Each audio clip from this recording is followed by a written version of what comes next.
Il existe de grands types de profils psychologiques qui répondent très favorablement à l'expérience hypnotique.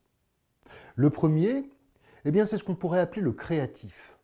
Vous savez, dans le quotidien, le créatif, c'est celui qui a la capacité de se servir de son imaginaire en permanence. Mieux encore, de s'autoriser à se servir de son imaginaire. Peut-être pour embellir les choses, tout simplement, peut-être pour les modifier.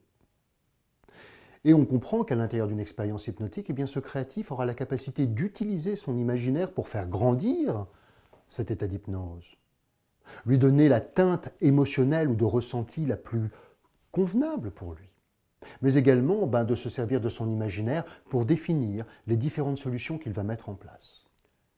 Le deuxième profil que j'aimerais vous présenter dans cette vidéo, on pourrait l'appeler l'aventurier.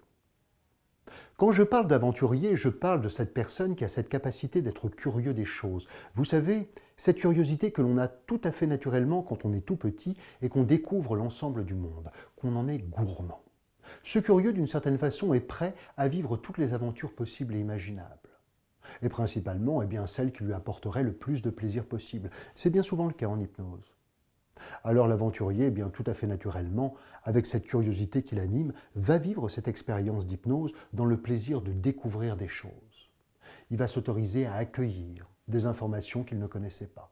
Quelle belle découverte, quelle belle aventure d'ailleurs, que de découvrir tout ce qui peut se cacher à un niveau plus profond. Et enfin, le troisième profil que j'aimerais vous présenter, il va vous étonner. C'est le profil du sceptique. Car voyez-vous, pour être un véritable sceptique, il faut se donner la possibilité d'envisager différentes possibilités.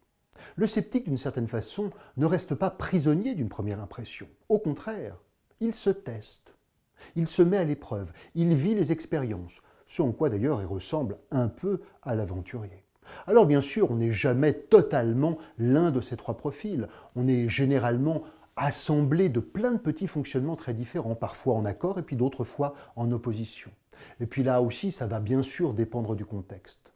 Et c'est en ça, voyez-vous, qu'il est important d'avoir un bon lien, un bon rapport avec l'hypnopraticien qui travaille avec vous. À très bientôt sur hypnome.com.